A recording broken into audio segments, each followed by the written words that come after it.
de Higüey. Queridos hermanos y hermanas en el Señor, en este día quiero dividir esta meditación en varios momentos. El primer momento, un recién convertido llamado Pablo. Un segundo momento, una síntesis del testimonio de Juan ya al final de su vida en la isla de Patmos. Y después la vivencia de los frutos de la vid. Y al final, una experiencia muy breve con relación a mi persona con Monseñor Ramón de la Rosa y Carpio. El primer momento, en el libro de los Hechos de los Apóstoles, aparece la figura de San Pablo. San Pablo, anteriormente conocido como Saulo, que era un hombre terrible, perseguidor de la fe cristiana. Y hoy observamos cómo ha tenido una experiencia profunda con el resucitado, con Jesucristo. Y Jesucristo le ha cambiado el corazón. Y con esa misma fuerza, con esa misma energía que perseguía el cristianismo, como él le llamaba el nuevo camino, así comienza el proceso de evangelización. En el primer momento, para introducirse a esa comunidad de los apóstoles tienen miedo, temor. ¿Dónde está la raíz del miedo? De aquel hombre que era perseguidor. Y ellos tenían ya conocimiento de él. Pero lo que no tenían conocimiento fue la experiencia que realizó con Jesucristo. Cómo Jesucristo fue capaz de cambiar su corazón en el camino de Damasco. Y dice la palabra de Dios, Saulo se quedó con ellos y se movían con libertad en Jerusalén, actuando valientemente en el nombre del Señor. Aparece la palabra actuando valientemente. Y fíjense un dato al final de la primera lectura. La iglesia gozaba de paz por toda Judea, Galilea y Samaria. Se iba construyendo y progresaba en el temor del Señor y se multiplicaba con el consuelo del Espíritu Santo, indicando que San Pablo fue un gran equilibrio entre esa iglesia naciente, entre esa iglesia nueva, en esas primeras comunidades. Él fue un equilibrio, porque mantenía la paz la alegría, el entusiasmo. ¿Por qué él mantenía la paz y esa armonía? Porque era un hombre de un gran testimonio de vida. Había credibilidad en lo que predicaba y lo que hacía. No había una separación entre la fe y la vida, sino una integración de lo que él anunciaba, el Evangelio, y más el entusiasmo con aquellos que estaban en situaciones de distanciamiento social, religioso, cultural, que eran los gentiles. Para eso he venido, para predicarle el Evangelio, el anuncio gozoso. ¿Qué le puedo decir resumiendo esta primera lectura del libro de los Hechos de los Apóstoles? Que fue un milagro de Jesucristo el surgimiento de Pablo en la iglesia. Pedro la estructuró, Pedro armó la iglesia en Jerusalén, pero la apertura misionera, el encuentro, como habla el Papa Francisco, fue idea plasmada de Pablo. Una iglesia en salida, una iglesia del encuentro. Eso hoy que se habla, la iglesia en salida, la iglesia en encuentro, ya Pablo lo estaba viviendo. En la segunda lectura de hoy del apóstol San Juan, es como la síntesis de su vida. El apóstol San Juan murió tranquilo y en paz en la ancianidad, en una pequeña isla de Pardo. Allí murió tranquilo,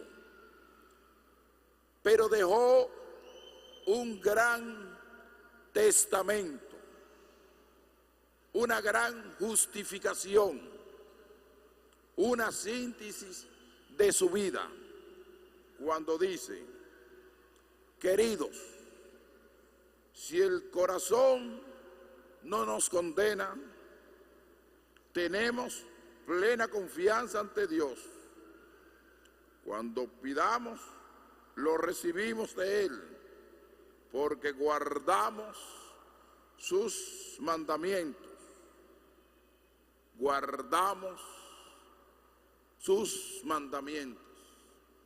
Es lo primero que ese anciano ya retirado le desea a esa iglesia naciente: que guarden los mandamientos. Y al final, ¿qué dice? Quien guarda sus mandamientos permanece en Dios y Dios en él. Ahí está la gran vinculación del cristianismo, que si no somos capaces de amar hasta el enemigo, aquellos que nos calumnian, aquellos que rechazan nuestras ideas, el cristianismo es algo más. El que quiera comprender el cristianismo como un sentimiento de vida, como algo emocional, sentimental y afectivo, no ha entendido el cristianismo. Y si lo entiende de esa manera, lo está acomodando a su estilo. Y lo primero es que la fe cristiana no la podemos acomodar a nuestro estilo. No la podemos encadenar a nuestro estilo. El estilo que tenemos que vivir es el estilo de Jesucristo. Aquel que fue capaz de morir en la cruz, de sufrir por la humanidad, pero no se quedó en el sufrimiento, sino que Dios lo exaltó con la resurrección. Y todo eso lo hizo por una razón, por una esencia, por un fundamento que se llama el amor a la humanidad. El que no ama no ha entendido a Jesucristo. Cuando en la vida uno va arrastrando mediocridades, odio, rencor, división, conflictos interiores, guardar sentimiento, resentimiento sobre personas, usted no está viviendo un verdadero cristianismo. Usted está viviendo y construyendo su propio modelo, y el cristianismo no se construye con su propia persona, se construye con Jesucristo, se construye con la comunidad, se construye con la sociedad. Y viviendo esa gran síntesis de este anciano en esa isla ya abandonada, cuando dice: quien guarda sus mandamientos permanece en Dios y Dios en él. Es el gran resumen que nos ofrece hoy el apóstol San Juan al final de su vida. En el evangelio de hoy de San Juan, Jesucristo comienza a hablar sobre un aspecto cultural del pueblo de Israel. Yo soy la verdadera vid y mi padre es el labrador. ¿Qué quiere decir la vid en el concepto hebreo? La vid generalmente estaban en los hogares, en los patios, y eran muchas ramas verdes que producía la uva, pero no solamente producía la uva, sino que los hebreos utilizaban ese lugar fuera de la casa para sentarse, para dialogar, para coger sombra, como decimos nosotros. Y era parte de la cultura de un hogar en una parte del patio. El que no tenía una vid, como que no tenía la esencia de un hebreo.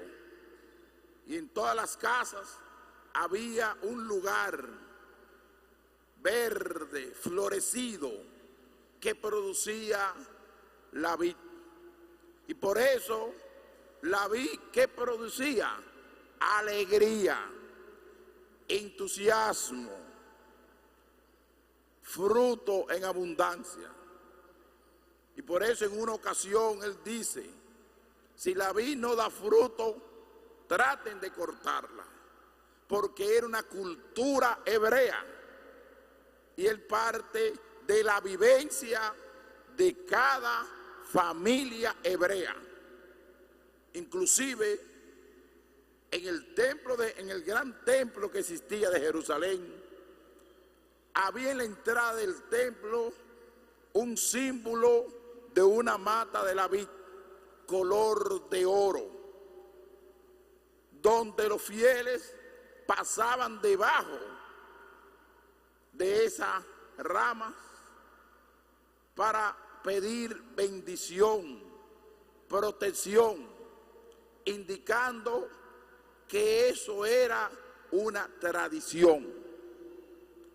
Y hoy Jesucristo dice: yo soy la verdadera vid y mi Padre es el labrador. Que no se queden en lo simple cultural, que no se queden en la sombra, que no se queden en el hogar contemplando la vid para esperar que den fruto en abundancia. Y dice la palabra: a todo sarmiento que no da fruto, en mí lo arrancan, y a todo el que da fruto lo podan, para que dé fruto en abundancia.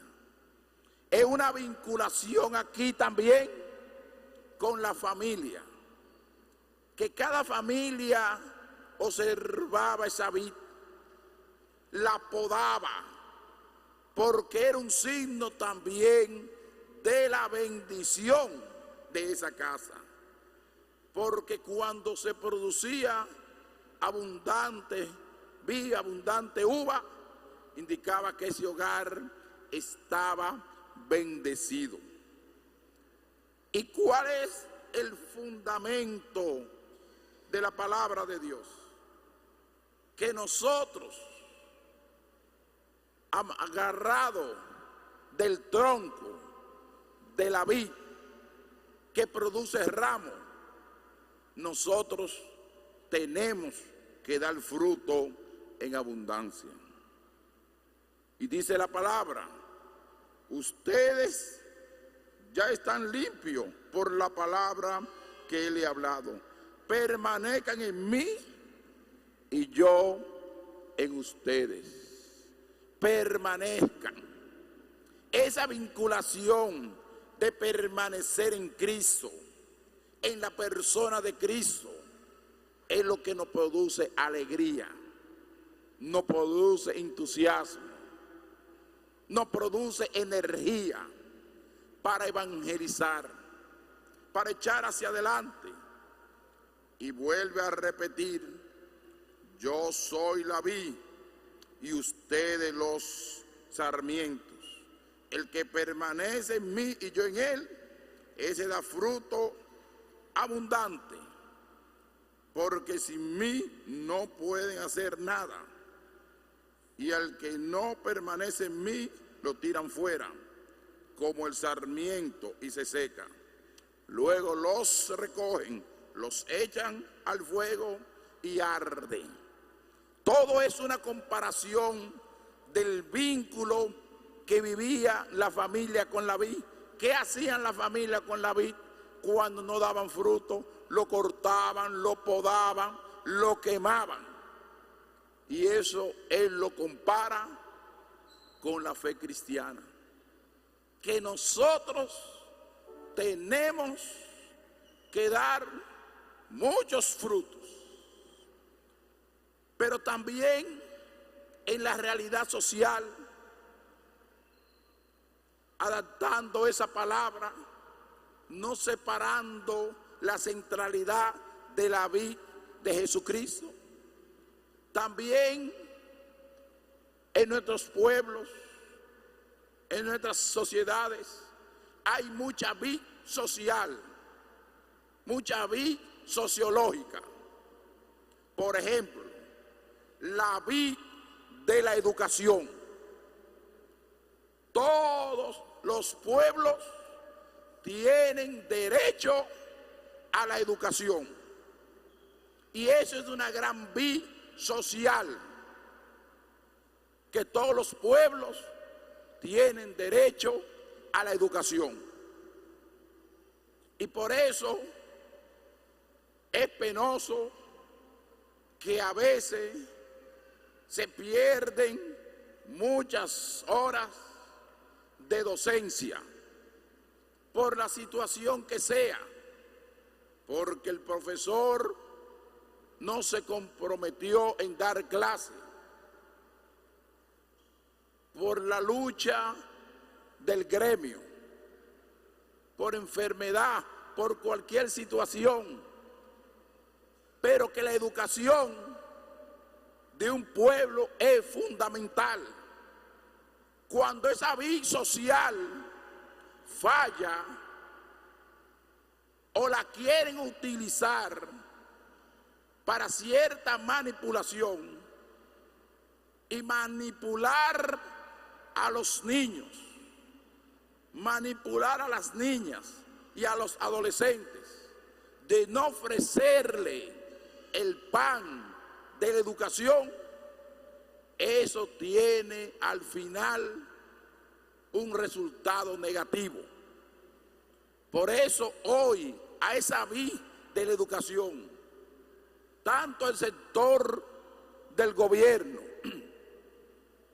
como a la ADP, yo le hago un llamado especial, que traten de dialogar.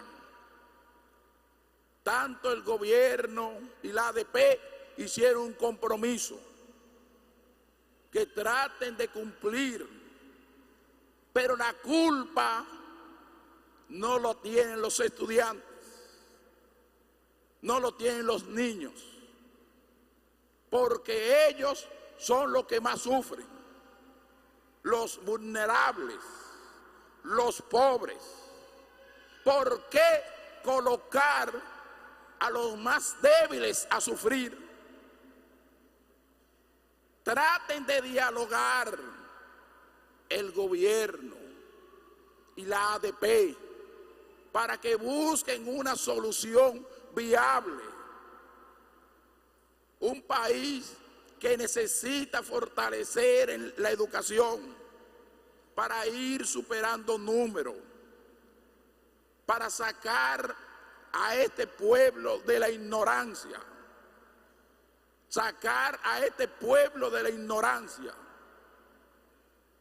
Y ustedes, tanto el Estado como la ADP, no pueden ser protagonistas de mantener un pueblo en ignorancia por no llegar a un acuerdo. Traten de dialogar, de hablar, de ponerse de acuerdo, que quizá la situación real no da para cumplir la petición total. Traten de buscar una salida, aunque no sea la totalidad, pero traten, ya finalizando el calendario del año escolar. Otra gran vía social es la salud de un pueblo. Algo que me está preocupando es la cantidad de muchos enfermos de la salud mental que van caminando por nuestras calles. ¿Quiénes son los responsables de asumir a esos enfermos? En un Estado de derecho, en un gobierno de derecho, el Estado debe preocuparse por el ser humano y tratar de ayudar a ese hombre, a esa mujer que está pasando por un problema de salud mental. Eso es preocupante. Y en los discursos de los políticos yo no veo eso que lo dicen. Y hay muchos de esos políticos que se le han muerto personas con problemas mentales. Es que hemos perdido la sensibilidad. ¿Cuántos niños y adolescentes están caminando por nuestras calles, visitando lugares centro de baile, centro de bebida, y a veces no hay control con los adolescentes. Adolescentes caminando con motores en lugares que ellos no pueden estar. Adultos que utilizan a los adolescentes como venta y consumo de pornografía para llevárselo quizá a aquellos que están enfermos y tienen dinero. También esa vida social de la salud mental. Tenemos que preocuparnos por tantos jóvenes en esa vida social también, en este tronco de la juventud, que se están muriendo por falta de oportunidades, por falta de empleo. Esa vida de muchos empresarios, de muchos, no todos, de muchos, que tienen la vida laboral, que tienen beneficios grandes y no son capaces de compartir su ganancia con los empleados, aunque sea un poco de la ganancia. Se lo quieren ganar todo y encima de ganárselo todo, lo explotan con las horas y con el salario. También esa vida empresarial tienen que comprender que estos seres humanos necesitan dignidad, necesitan protección, necesitan crecimiento. ¿Por qué? Porque son pobres y pasan todo el día en esa maquinaria empresarial, en ese servicio, y a veces no lo tenemos en cuenta. Esa vida social también. Entienden, con esa parte termino, que la verdadera vida, el verdadero tronco, se llama Jesucristo. Y esas vidas sociales que él he mencionado no hacen su mirada a Jesucristo, que es la vida verdadera, y están convencidos de Jesucristo, no van a tener sensibilidad ni admiración social sobre el pueblo dominicano. Y por eso le hago un llamado a esos elementos que he mencionado. Quiero terminar con la vinculación de Monseñor de la Rosa y Carpio, arzobispo emérito de la Arquidiócesis de Santiago de los Caballeros. Yo tengo un agradecimiento eterno con Monseñor de la Rosa. Monseñor de la Rosa, a un servidor, fue aquel que me enseñó a estudiar. Él se colocó con propósito porque me cogió cariño en el seminario. Y era como aquel que tenía una sala de tarea. Él hizo una sala de tarea conmigo. Eso lo aprendió en Higüey. Y me asumió personalmente y me colocaba a leer muchos libros. Y me decía, cuando usted no conozca una palabra, usted escribe 30 o 40 veces. Me dio un cuaderno, un libro, y le llevaba el libro, el cuaderno casi lleno, y me daba otro libro. Y en el semestre aproximadamente llegamos a más de 10 libros. ¿Y cuándo se va para eso? Y eso yo se lo agradezco grandemente, porque me dio el hábito de estudiar y de profundizar sobre la vida. Esa fue la primera enseñanza en el seminario, de una forma personalizada, porque yo pregunté, ¿y Monseñor de la Rosa está haciendo esto con todos ustedes? Tú eres un elegido de Él. Tú eres un elegido de Él a través de Jesucristo.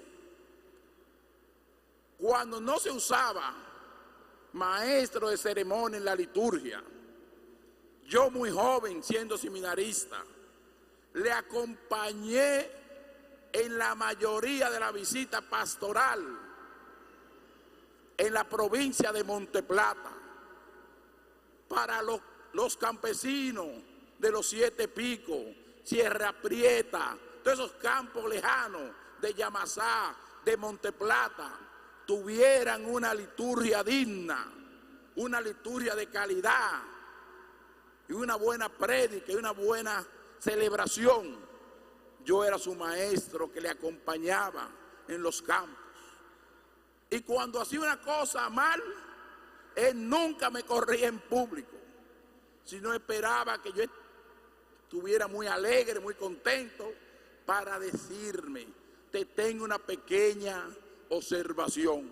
Y cuando uno está alegre y está contento y le dan una observación, uno la asimila con alegría porque está contento.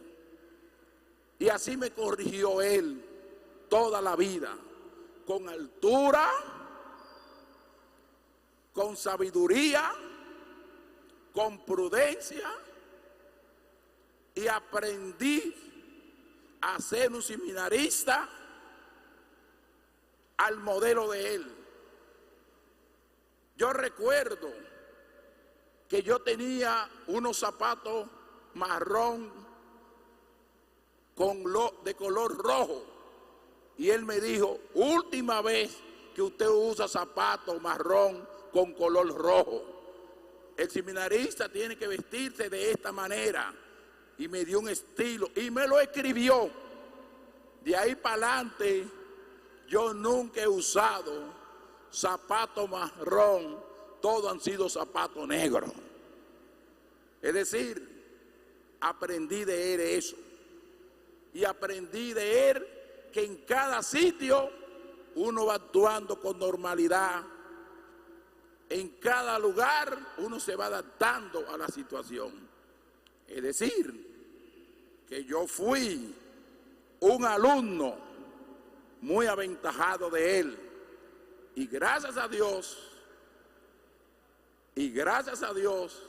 y a su apoyo, y a Jesucristo, y a la Santa Iglesia, quizá yo estoy por aquí porque su corazón, él oró para que le enviaran un obispo, amigo de la diócesis y amigo de él, que lo considera un padre, un amigo, un consejero.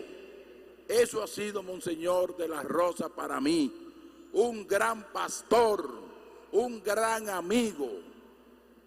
En todo tiempo lo visité, en Santiago, en la capital, y nunca se puso bravo conmigo, y nunca vio distanciamiento, sino cariño, amor, sonrisa y apoyo. Y cuando me tenía que decir la cosa, me la decía con energía, no me andaba con paño tibio, y con fortaleza. Es decir, que no era un padre y un amigo apoyador, sino exigente. Y por eso yo quiero que ustedes le den un fuerte aplauso a Ramón de la Rosa y Carpio. Que Dios se le bendiga.